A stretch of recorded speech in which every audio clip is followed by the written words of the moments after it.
career? Do you have any opponent in mind? No, I'm just going to fight the guy that earns the next title fight. I think it's going to be the winner of Glover Teixeira and Anthony Johnson. So maybe I'll fight Rumble again. Maybe I'll fight Glover. It doesn't matter. Those guys are both very good fighters and deserving of being champion or fighting for championships. So I'm probably going to fight the one of those two. I don't know. How did it feel to What's that? The toughest moment of the fight. Toughest fighter in the third round. He got me with a good body kick.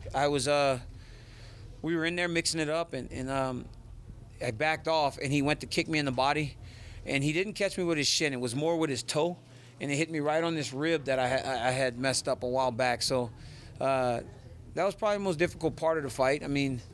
I just needed to clinch him afterwards. But guys get excited when they think they have someone hurt, and that gives you an opportunity to try and capitalize and really slow him down. So I was able to slow him down. Were you surprised by Anderson's performance, stepping in after having surgery, 2 days' notice, that he went the 3 rounds with you, or did you think maybe you could have put him away earlier? No, I'm not surprised. He's a veteran. He's been in there for a really long time, and even though he's lost fights, he's going a distance with most guys. Weidman stopped him, but he does fight well. This guy can still fight. He's fast.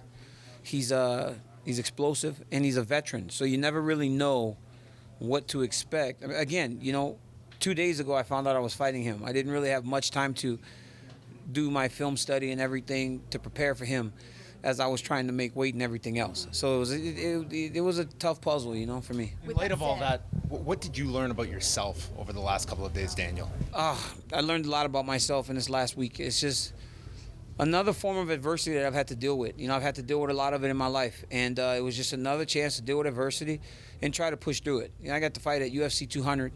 At UFC 100, I was on a couch in Stillwater, Oklahoma, saying that I may fight. I was like, I may fight. I think I'm going to do this UFC thing. And everybody laughed at me and called me Kung Fu Panda. And here I am, 100 UFC pay-per-views later, and originally was set to headline it, and then got to fight against Anderson Silva. So, it's you think, oh man, Anderson Silva, even when I was wrestling, I was like, I can beat that guy. But it's different when you're standing across the octagon from him. There's he's got a little bit of a swag to him, that you kind of like in awe of a little bit. What did it mean to you to have Kane win his fight and then come straight to your ringside and help you with yours? It means a ton. We're brothers. I love that guy, man. He trains, he puts it all on the line for me, as I do for him. You saw tonight Kane starting to build himself back to where he needs to be. Dude's ready to be the champ again.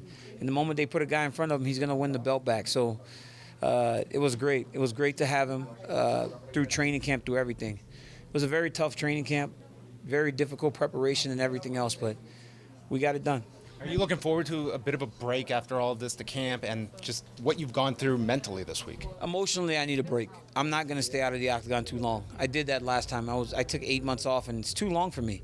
I usually am a pretty active guy. Last year I fought Jones, Rumble, and Gustafsson all in 8 months, and then I didn't fight since October, so I don't really want to take too much of a break from fighting. It doesn't really bode well with me. I need the competition.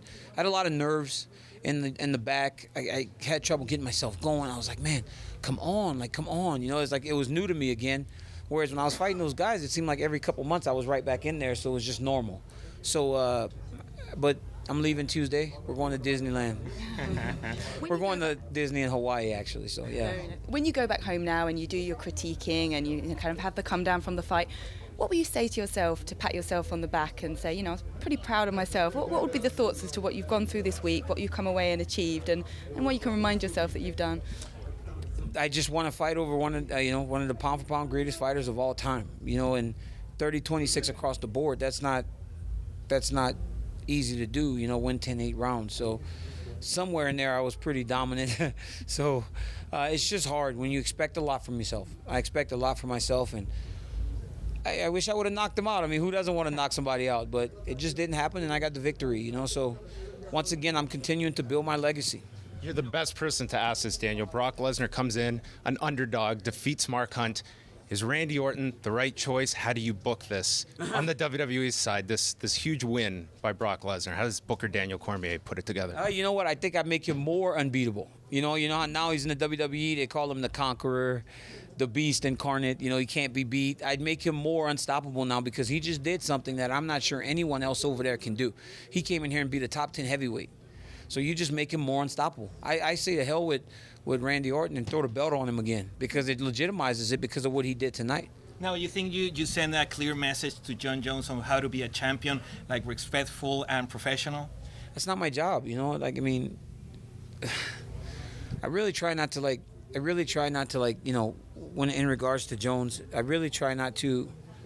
I don't want to kick him, you know. He's dealing with a lot of stuff right now. The guy's dealing with a lot of stuff, and he says he's innocent.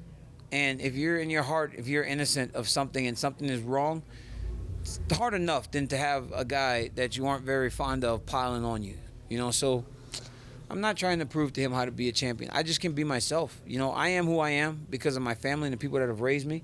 And I'm just going to continue to be true to myself. It's not my job to make John Jones a better person, or Glover Teixeira for that matter, or Rumble Johnson, anybody. Their issues are their issues. They have nothing to do with me. For better and worse, you and John seem to be so linked together. If he is gone for a while, will that take a weight off your shoulders over the next sort of 2 years? No, it doesn't take a weight off my shoulder. It's sad because then that means we would never get to fight. I intend on having the belt until, you know, I'm done. So that would mean that we'd never get to fight. So it'd be sad. But again, man, I have to move forward. Like I've said this time and time again, this rivalry makes me kind of ugly at times. You know, I behave in ways that I don't generally carry myself. And it's because of the feelings that we have invested in each other. So some time away from this rivalry might be good for me. Still getting to fight in the biggest card of UFC history, how does it feel? That was amazing. Walking out there was amazing. Being out there at UFC 200, the gold mat, the everything, you know, it was amazing. It's an experience of a lifetime. You know, it's like the Olympics. You know, it's one of those things. Of Dana yesterday saying he would love you to be his champion forever.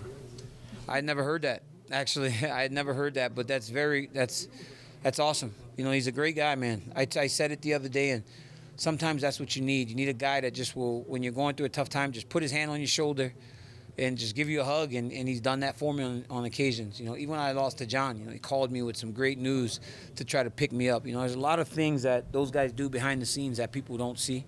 And if he says that, that means that I'm doing something the right way, in the way that I'm representing this promotion. Were you expecting that spinning wheel kick from Kane, and what was your reaction seeing him land it He on? has done that to me in practice, which is kind of illegal. I'm like, dude, you're not supposed to be trying to take my head off. He does a spinning wheel kick and a back fist. You know, so Now, we're trying to do some crazy stuff. I did a back fist. Me and Anderson both threw back fists at each other. Overhand right back fist. That's when you're just freestyling. You don't really know what you're doing at that point. I'm a pretty straightforward guy, you know, so anything spinning, I'm usually in trouble. do you have the time to speak with Anderson Silva after he Yes. accept the fight with so few days? I saw Anderson at the weigh-ins and told him thank you. I said, I really appreciate you stepping up. It will be an honor to share the octagon with you. And then tonight, you know, he told me, he said, continue to build your legacy. He said, thank you, you are the champion, and continue to build your legacy. And it was great. It, like, even in that moment when you're in the octagon from fighting a guy for 15 minutes, it filled my spirit, you know, like that this guy that has accomplished so much is telling me, don't let anything get in the way, continue to build your legacy. It's a big endorsement. Final question, guys. Now with Kane maybe fighting in Mexico, would you like to fight there? No. The altitude? Hell no. Saw what happened to Kane last time? No way. You get tired. We both push too hard. Like, we push too hard, and that altitude doesn't lend itself to the way that we fight. So I'll come visit Mexico City, but I don't think I want to fight there. We push too hard. We keep pushing, and the air's too thin. You know, it's like more than Colorado Springs. And I remember from wrestling in Colorado Springs, I barely could make it through the first day of practice. Thanks, guys.